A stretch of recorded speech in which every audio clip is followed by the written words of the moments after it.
Assalamualaikum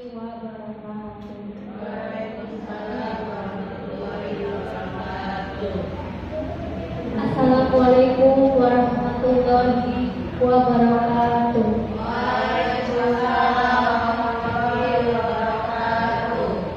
Selamat pagi, salam sejahtera untuk kita semua.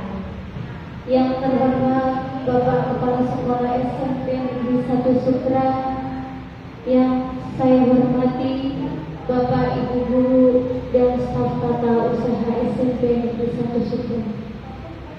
Baiklah, pada kesempatan kali ini marilah kita panjatkan puji syukur kehadirat Allah Subhanahu wa taala karena berkat karunia-Nya yang membawa kita dari zaman kegelapan hingga zaman terang.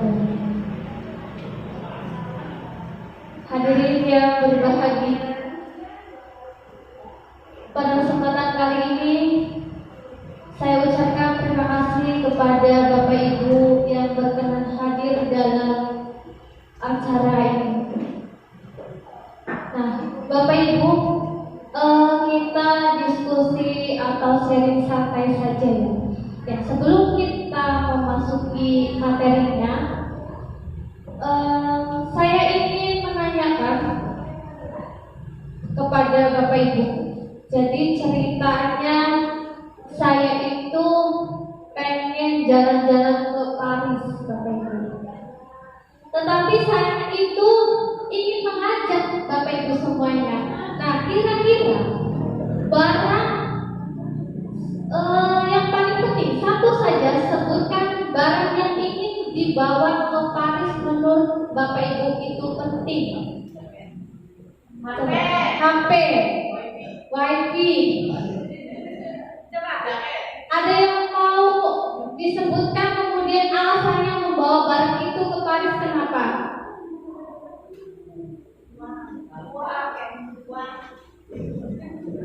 Alasannya kenapa saya ketika pergi ke Paris berhayal itu adalah membawa HP, karena HP sekarang ini adalah merupakan hal yang sangat penting, bahkan ketika bangun tidur pun yang dicari HP. Maka HP itu kalau kita lupa membawa, serasa dunia itu sepi. Mungkin itu saja, itu jawaban dari saya. Terima kasih. Terima kasih Dika.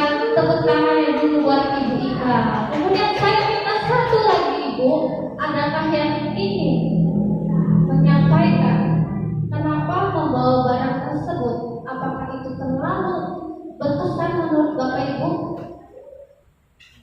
Yaudah, ibu dulu,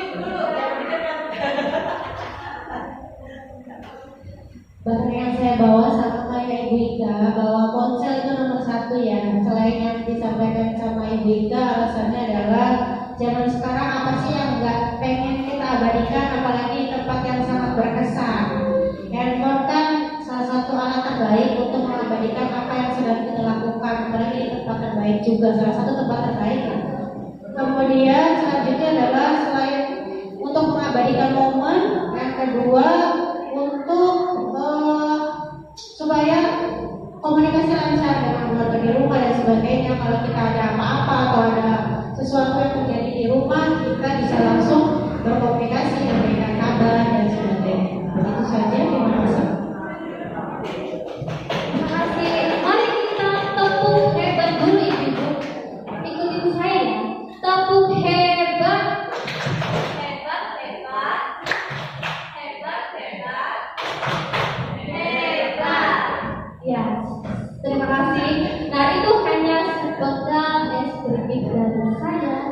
Nah, kemudian materi yang ingin saya sampaikan yaitu tentang penerapan restitusi dalam mendisiplinkan siswa. Nah, baik sebelum kita membahas tentang restitusi itu sendiri, jadi yang Bapak Ibu ketahui itu yaitu yang pertama budaya positif dan disiplin positif. Kira-kira budaya positif dulu, apa itu? Sebenarnya Bapak Ibu, tanpa kita sadari, kebiasaan atau kebiasaan budaya positif itu sudah sering kita lakukan di setiap harinya. Contohnya seperti apa? Contohnya misalkan seperti melakukan kegiatan 5S di setiap pagi. Itu budaya yang kita ambil atau budaya pembiasaan di sekolah kita. Sehingga dari kegiatan 5S itu bisa mendisiplinkan positif. Jadi ada tanggung jawab dari siswa atau peserta didik itu sendiri untuk berangkat pagi dan untuk melakukan sapa salam terlebih dahulu. Jadi budaya positif ialah pembiasaan hal baik atau sikap atau perilaku bagi murid, guru ataupun warga sekolah. Selain kegiatan 5S, di budaya kita juga ada kegiatan sholat duha yang dilakukan di setiap hari Jumat. Betul? Ya. Kegiatan sholat Jumat itu merupakan disiplin positif terhadap siswa bahwa kewajibannya adalah untuk sholat duha, mengaji, dan kemudian di situ ada kajian. Selain itu, ada juga kegiatan budaya positif yaitu literasi yang dilakukan di pagi hari.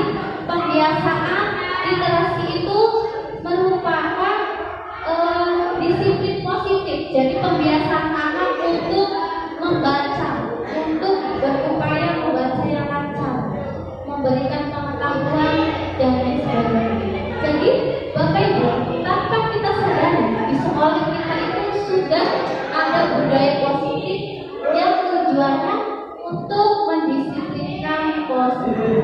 Jadi budaya dan disiplin itu ada berkaitannya atau berkesinambungannya. Nah, kemudian, kemudian dari budaya dan disiplin positif itu sendiri, kita akan menemukan pendekatan positif, baik antara guru dan murid, murid dan murid, ataupun lain sebagainya. Nah, pendekatan positif itu intinya adalah memotivasi, merefleksi sifatnya jangka panjang. Jadi kalau pembiasaannya bangun pagi, otomatis anak juga biasanya akan beraktivitas bangun pagi. Ditandai dengan pembiasaan. Nah, di sini saya akan mengambil tema tentang restitusi, di mana restitusi itu hukuman. Restitusi itu sama saja hukuman. Nah, ya, restitusi adalah salah satu program dengan istilah lain yaitu hukuman. Kalau hukuman itu sebenarnya kita mendengarkannya saja. Hukuman itu sudah konotasinya negatif ya Bapak Ibu ya. Nah, kita beralih ke konotasi yang positif yaitu restitusi. Restitusi ialah proses kolaborasi yang mengajarkan murid untuk mencari solusi dan masalah, membantu murid berpikir tentang orang seperti apa yang mereka inginkan dan bagaimana mereka harus memperlakukan orang lain. Jadi pada intinya restitusi itu mencari solusi. Anak punya masalah, kita cari solusi. Anak punya kasus, kita cari solusi. Bagaimana caranya? Yaitu ada 5 posisi kontrol. 5 posisi kontrol yang harus dimiliki oleh pendidik atau guru itu sendiri. Yang pertama yaitu posisi penghukum, posisi pembuat rasa bersalah, posisi teman, posisi pemantau, dan posisi manajer.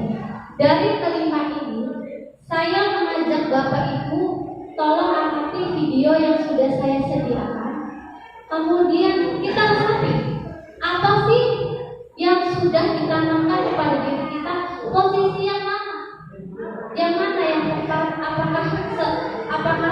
setiap hari kita itu kurang memposisikan diri, atau memang kita harus berintrospeksi lagi? Yang pertama yaitu posisi penghukum.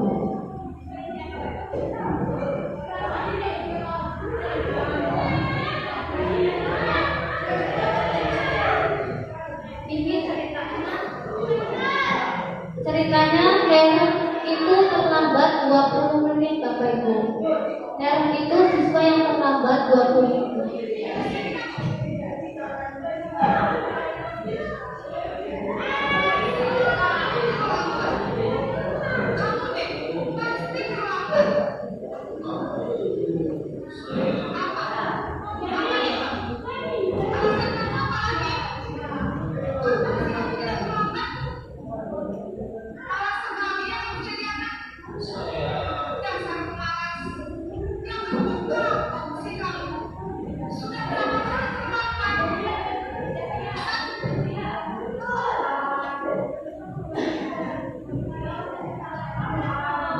Oke, di sini yang pertama yaitu posisi penghukum.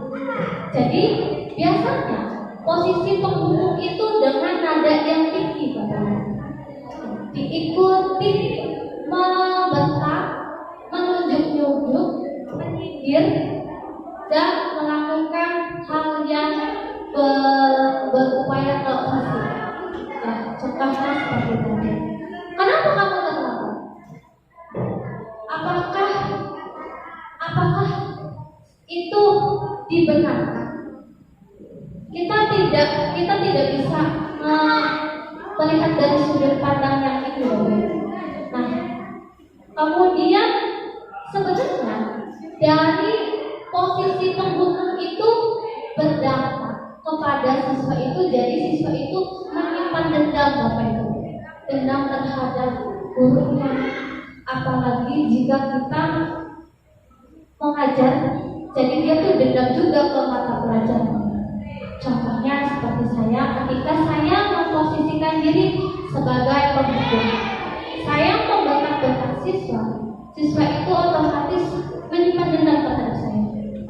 Lah, kita menyolong dan intinya marah-marah saja. Nah, sudah saya mengajarnya bahasa Inggris, bahasanya mungkin kurang diminati. Nah, jadi otomatis boro-boro untuk menyangkut ke materi ya. Melihat saya saja mungkin mereka itu tidak menyukai, karena sikap saya itu membuat mereka merasa dendam atas perkataan ataupun sifat saya yang membentak-bentak. Itu adalah posisi penghukum. Kemudian yang kedua yaitu posisi pembuat merasa bersalah.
Baik Bapak Ibu, yang kedua tadi adalah posisi pembuat merasa besar. Dari kalimat yang ibu gurunya katakan, nanti ibu dimarahin lagi kepala sekolah, Karen. Nah, jadi posisi di sini, posisi ini mungkin dengan nada yang berbeda dari pendukungnya, agak tenang dan tetapi terkesan menyalahkan muridnya. Jadi membuat murid itu merasa bersalah atas apa yang dia lakukan. Itu sebenarnya mungkin rada bagus ya itu daripada di posisi penghukum. Namun dengan merasa bersalahnya itu, jadi si murid itu menganggap bahwa dirinya tidak berharga, ya, bahwa dirinya tidak berarti di antara murid-murid yang lainnya. Contohnya yang sering kita ketahui lagi, misalkan ketika ada anaknya itu nilainya di bawah KKM. Ketika kita menanyakan, tetapi kita itu tidak mau tahu alasannya si anak itu bagaimana. Jadi membuat anak itu down sehingga anak itu memposisikan dirinya bahwa saya itu kurang mampu di antara anak. Jadi di posisi ini itu dampak kelemahannya kepada anak itu cukup kurang inilah Bapak Ibu. Jadi merasa anak itu bersalah. Yang ketiga, posisi sebagai teman.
Baik Bapak Ibu, di posisi teman, kira-kira kita sudah melihat 3 posisi yang tadi. Apakah dari Bapak Ibu ada yang ingin, sebelum saya menyampaikan, ada yang ingin menyampaikan di posisi teman itu perbedaannya apa ya? Kira-kira barangkali ada yang. Terima kasih Miss. Mungkin pendapat saya, kalau posisi teman tuh memperlakukan diri sendiri sama sebaya gitu ya. Jadi bahasanya juga santai, nggak ada bahasa menyalahkan, juga nggak ada bahasa memberikan pujian. Jadi ya sebagai teman saja, seperti seumuran gitu memposisikannya. Mungkin seperti itu. Mungkin ada yang mau menambahkan? Ada yang mau menambahkan? Ya oke, Bapak Ibu silakan untuk tepuk hebat dulu. Tepuk hebat. Hebat, hebat. Hebat, hebat. Hebat. Ya, daripada ibu muslihat. Ya, benar yang dikatakan oleh ibu muslihat, posisi sebagai teman itu berbicaranya dengan nada yang ramah dan memposisikan kita sehingga anak itu merasa nyaman ketika berbicara atau mengadu kepada ini. Akan tetapi Bapak Ibu, nah dampak dari kita memposisikan sebagai teman itu cukup luar biasa. Di antaranya karena mereka menganggap kita teman, jadi terkesan semena-mena jadi terkesan menyepelekan, ya, atau terkesan ketergantungan. Jadi anak itu tidak mandiri. Nah, jika misalkan jika saya memposisikan sebagai teman, nah mereka itu akan ketergantungan kepada saya. Kalau ada apa-apa ke saya. Nah, ketika saya tidak ada atau tidak berangkat, nah mereka itu ketergantungan dengan saya. Ya, ada yang pernah mengalami ibu-ibu di sini? Ya, pasti pernah ya ibu-ibu ya. Apalagi yang mengajarnya malah 7 itu lumayan rada aman ya Bapak Ibu ya. Oke, yang keempat, posisi pemantau.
Di posisi yang keempat yaitu posisi sebagai pemantau.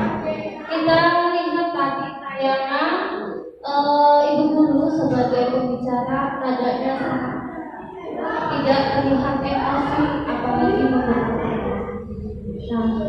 Nah, di posisi pemantau itu lebih mengandalkan atau mengontrol murid. Contohnya seperti pertanyaan yang tadi. Ada peraturannya untuk berangkat untuk masuk Jakarta. Nah, jadi mengingatkan murid kita terhadap peraturan yang sudah ada di sekolah. Atau kemudian setelah mengingatkan, kita juga harus memberikan konsekuensi apa sih ketika kamu terlambat itu pasti ada konsekuensi. Mengingatkan itu. Kemudian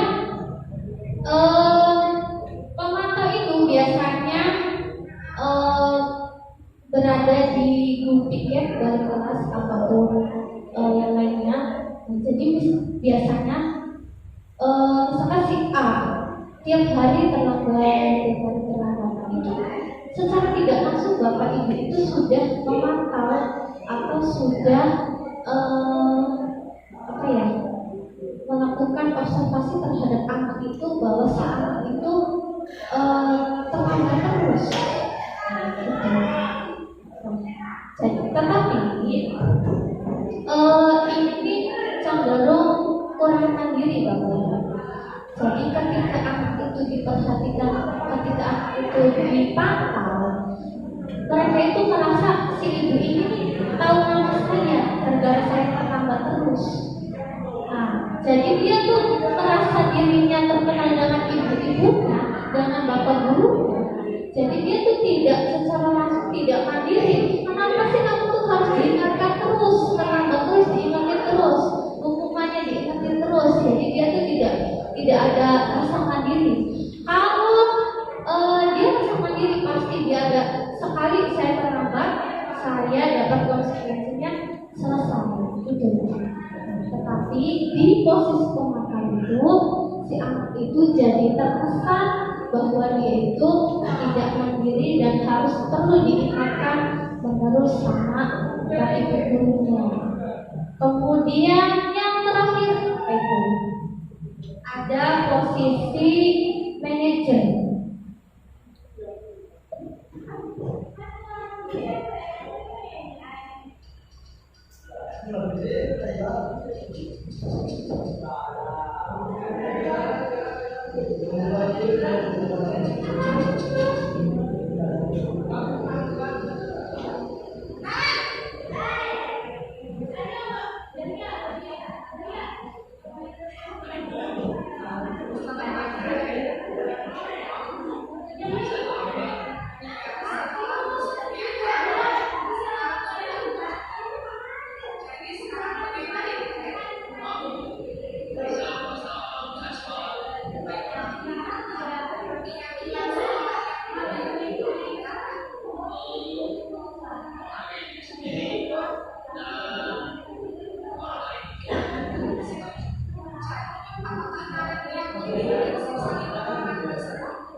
Yang kelima yaitu posisi manajer.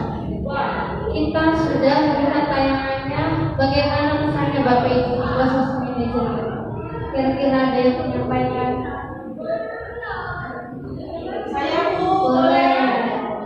Boleh nih lebih dari satu. Oke, Ibu. Posisi manajer. Sepertinya sih posisi manajer itu posisi yang paling tinggi ya. Jadi kalau untuk di sekolah ya posisinya seperti kepala sekolah. Karena posisi kepala sekolah otomatis punya ilmu banyak karena mengetahui manajemen itu manajemen. Jadi ya kita harus berlaku sebagaimana seorang manajer, seorang pemimpin. Udah itu aja Bu, makasih. Terima kasih kepada Ibu Musika dan kali ada yang menyampaikan Mangga Ibu. Terima kasih atas kesempatan yang diberikan. Luar biasa atas penyampaian Bu Sinta mengenai posisi seorang guru ketika menangani beberapa kasus. Yang pertama tadi dikatakan bahwa kasus yang berlaku di situ memposisikan sebagai penghukum.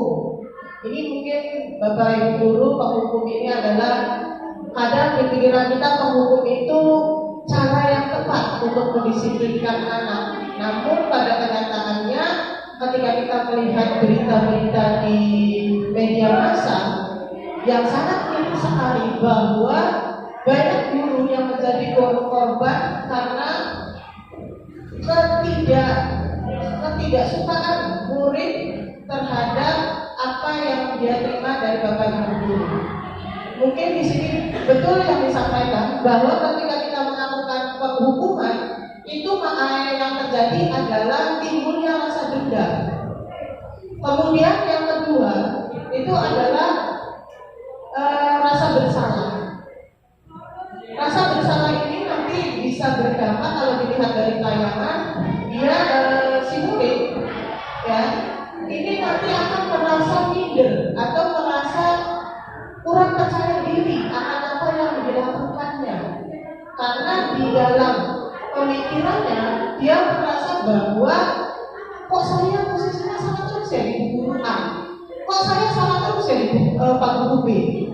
Nah itu. Kemudian yang ketiga, memposisikan sebagai teman. Kalau dilihat posisi sebagai teman ini kadang kita terlihat bagus gitu ya. Kenapa terlihat bagus? Kita terlihat akrab dengan siswa. Siswa terasa dekat dengan kita. Namun dampak positif negatifnya ternyata tadi bisa kita lihat si ibu guru dari Nanan tersebut mengatakan bahwa wis tenang absen ibu yang ngurusin. Berarti di situ ada korelasi bahwa si Nanan itu nanti akan ketergantungan terhadap ibu guru tadi. Dan apa dampaknya? Dampaknya posisi murid dengan guru tidak akan ada sekat dan ini menghilangkan rasa saling menghormati. Kemudian posisi yang selanjutnya yaitu posisi pemantau. Pemantau ini ya tentu ya peraturan berarti. Kadang peraturan ini positif, kadang juga negatif. Tapi biasanya peraturan itu berasal dari satu pihak saja, tidak melibatkan pihak yang lain. Yang akhirnya di situ ada siswa yang sebagai korbannya. Kemudian yang terakhir yaitu posisi manajer. Kalau dilihat ya, ini mah saya melihat dari video ya Bu ya. Di situ terasa enak gitu ya, komunikasi antara si ibu guru dengan si Naren. Bahwa di situ terjadi komunikasi di mana bu gurunya tadi itu memberikan pemikiran kepada si Nana untuk berpikir bahwa apa sih yang dilakukan aku, apa salahkah, dan bagaimanakah, dan apa solusinya.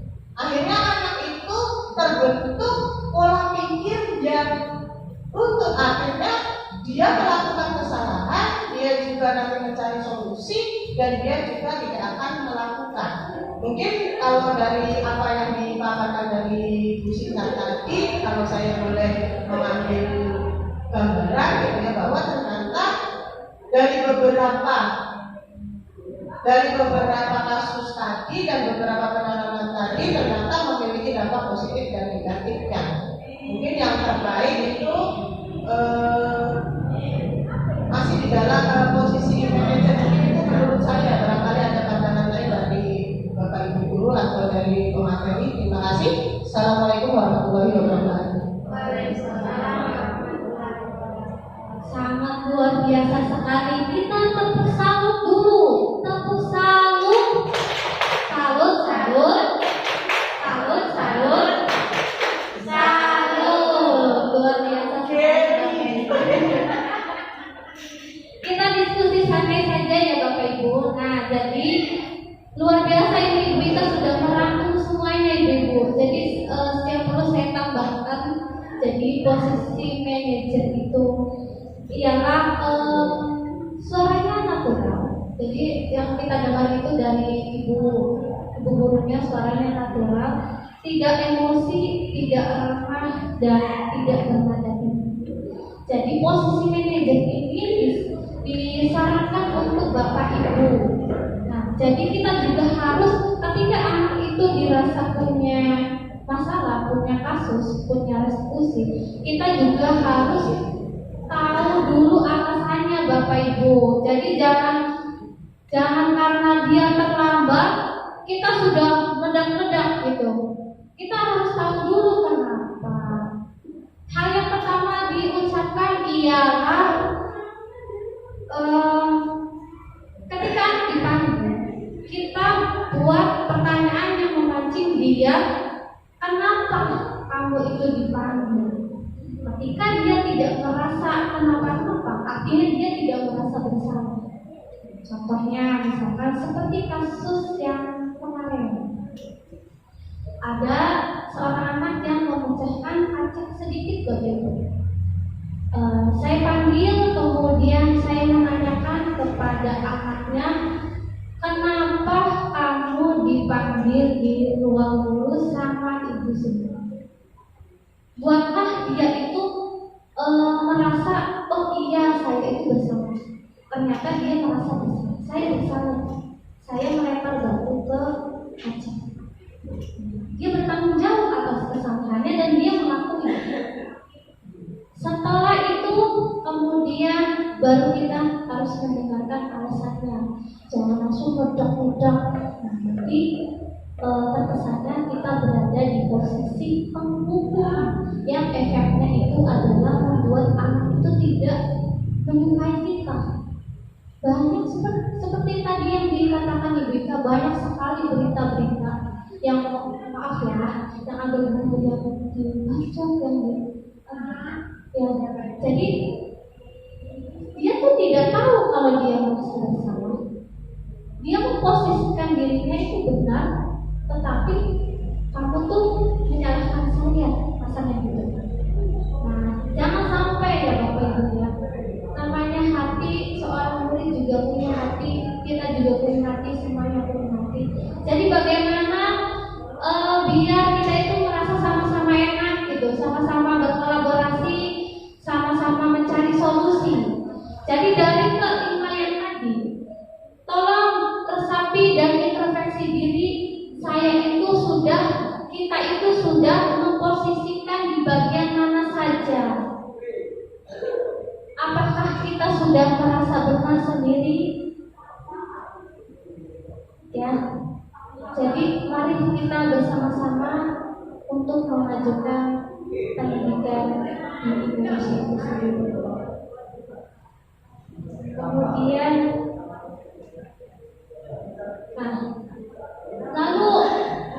lalu kenapa restitusi itu ada? Lalu kenapa kita tidak bisa memposisikan sebagai penghukum? Bagaimana caranya agar restitusi itu atau kolaborasi kita terhadap anak mencari solusi itu ketemu gitu? Ya, caranya atau tahapannya yaitu ada segitiga restitusi. Jadi, segitiga restitusi itu adalah solusi atau mencari solusi bersama-sama, kolaborasi dengan siswa, antara siswa dengan siswa, murid dengan siswa, dan lain sebagainya. Nah, jadi ada 3 tahapan Ibu-Ibu. Tahapan yang pertama yaitu tentunya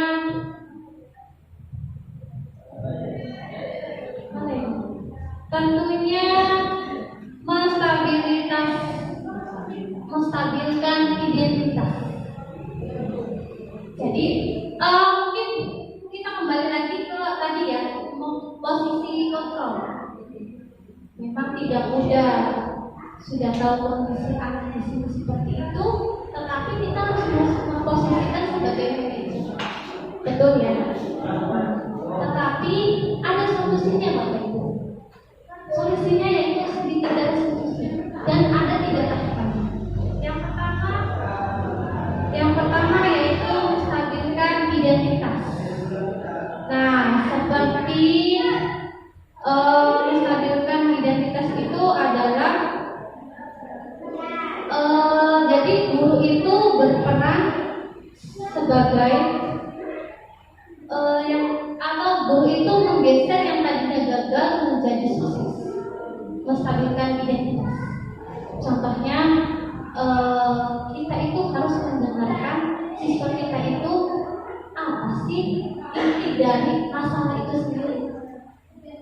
Contohnya saya itu Bapak Ibu sebagai wali kelas 7 sering banget dapat laporan anak itu nangis, anak itu marah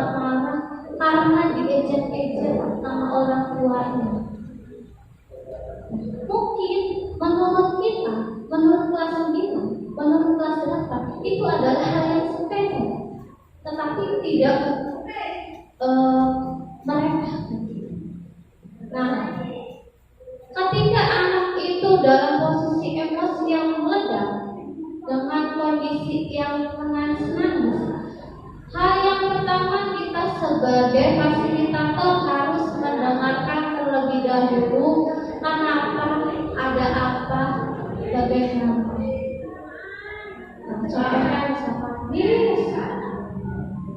si Rizky selalu ngejet-ngejet sama bapak saya nggak habis, saya sakit hati bis. Terus kata saya, lalu kamu melakukan apa? Stabilkan identitas. Dia marah-marah lagi Mr. Rizky, saya marah-marah lagi Mr. Rizky. Rizky marah-marah lagi. Terus setelah menstabilkan identitas, setelah kita mengetahui alasan, setelah kita mendengarkan pokok inti dari permasalahannya, lalu akan muncul validitas tindakan yang sama. Si Nancy tadi ya yang diajak, kata sayanya Nancy, apa yang kamu lakukan itu sudah benar. Kita benarkan dulu. Karena pendapat dia menangis, dia marah-marah ke Rizky itu benar. Karena saya tidak terima. Kita benarkan dulu. Ya benar. Apa yang kamu lakukan itu sudah benar. Tetapi, apakah kamu sudah merasa lega? Apakah posisi kamu itu sudah benar? Menurut kamu itu sudah plong, Rizky-nya sudah dimaki-maki lagi. Dia sudah merasa tenang karena didengarkan, karena merasa dirinya itu saya sudah plong dan saya merasa sudah puas. Kemudian yang ketiga menanyakan keyakinan. Jadi keyakinan itu sama saja kayak halnya membuat peraturan di awal kita, Bapak Ibu. Peraturan awal antara saya dengan murid saya. Nah, ketika dia kita kaitkan. Nah, terus karena itu tidak keyakinan kelas kita, diingatkan lagi. Oh iya, Miss, bahwasanya kita sama teman itu tidak boleh seperti itu. Kalaupun kita marah, kita harus bangga terhadap orang tua kita. Itu nama orang tua kita. Agar kita tidak mudah terpancing, ya sudah tidak saja. Kita kaitkan dengan keyakinan kelas kita. Jadi keyakinan. Menanyakan keyakinan. Jadi kaitkan dengan keyakinan. Keyakinan itu adalah awal kolaborasi awal atau kesepakatan awal antara saya dengan siswa itu sendiri. Seperti itu ya Bapak Ibu. Jadi mungkin keyakinan itu jadi Bapak Ibu yakin itu adalah peraturan awal. Ada keyakinan kelas, makanya keyakinan kelas. Apakah Bapak Ibu sudah pernah bikin keyakinan kelas? Contohnya misalkan keyakinan kelas itu ketika mengikuti pelajaran bahasa Inggris untuk mewajibkan membawa kamus. Mereka setuju, guru setuju, sepakat, maka setiap pelajaran bahasa Inggris selalu membawa kamus. Itu namanya keyakinan. Keyakinan kelas itu biasanya diadakan setiap setahun pertama kita ketemu sama orang. Nah, dari disiplin positif, budaya positif, restitusi, kemudian ada keyakinan kelas. Nanti ada sesi pertanyaan. Barangkali dari Bapak Ibu ini ingin menanyakan, maka dibuka 3 pertanyaan atau boleh tujuh. Syukur semuanya sudah teman-teman. Kita diskusi. Boleh nanya nggak? Boleh.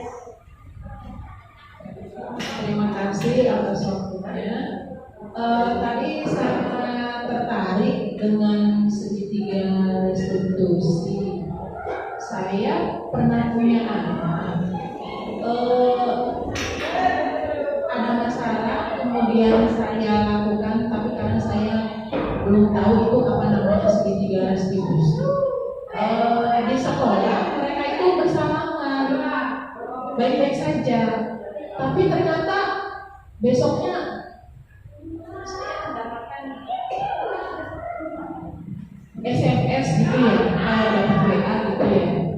Miss, Bu, kemarin saya pulang dihadang sama Doni. Gitu. Padahal di sekolah pemeriksanya sudah akur. Nah, itu gimana ya mengatasi rasa traumatiknya tuh? Karena setelah dapat WA itu besoknya si Andi itu nggak berangkat. Terima kasih.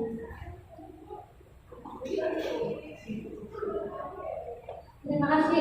Nanti ada pertanyaan langsung saya jawab. Kemudian ada pertanyaan langsung saya jawab. Barangkali saya lupa bertanya. Nah,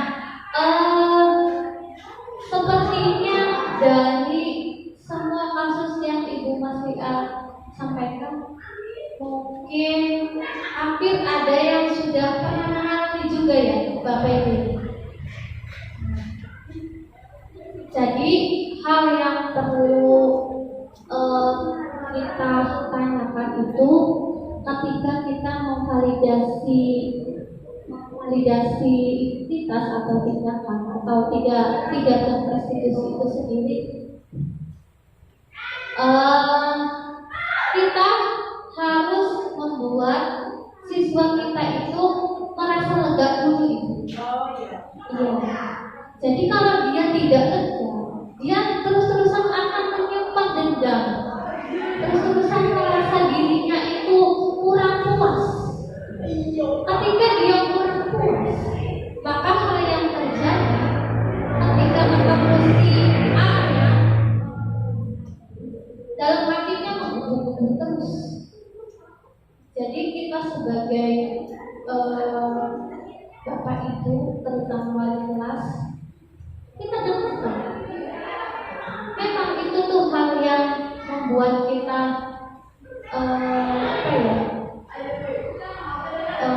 sudah bosan ya, lagi-lagi seperti itu, lagi menguras emosi juga.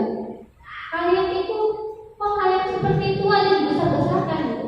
Tapi kita wajib dengan bersabar, kita harus mendengarkan sampai merasa dia puas. Apakah kamu sudah lega? Belum, terus.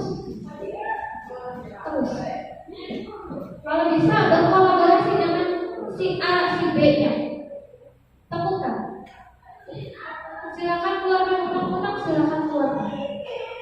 Kita sebagai posisi fasilitas. Tapi setelah mereka merasa nyaman, merasa tenang, merasa tidak emosi, baru kita mencari solusi bareng-bareng.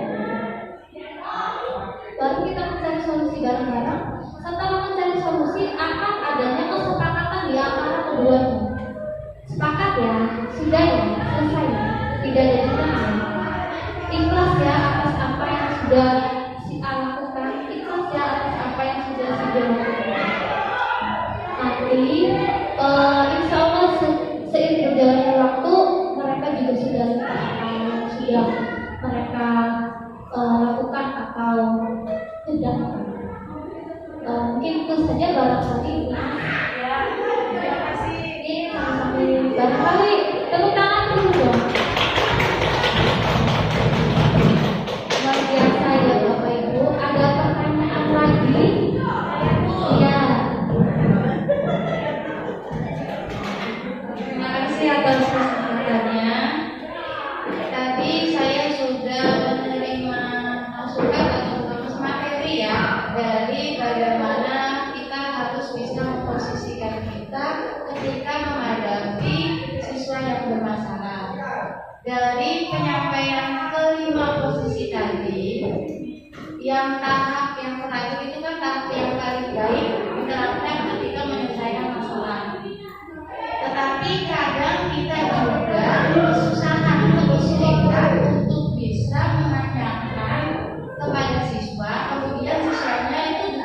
jawabnya itu sesuai apa yang ditanyakan. Kadang itu berbeda.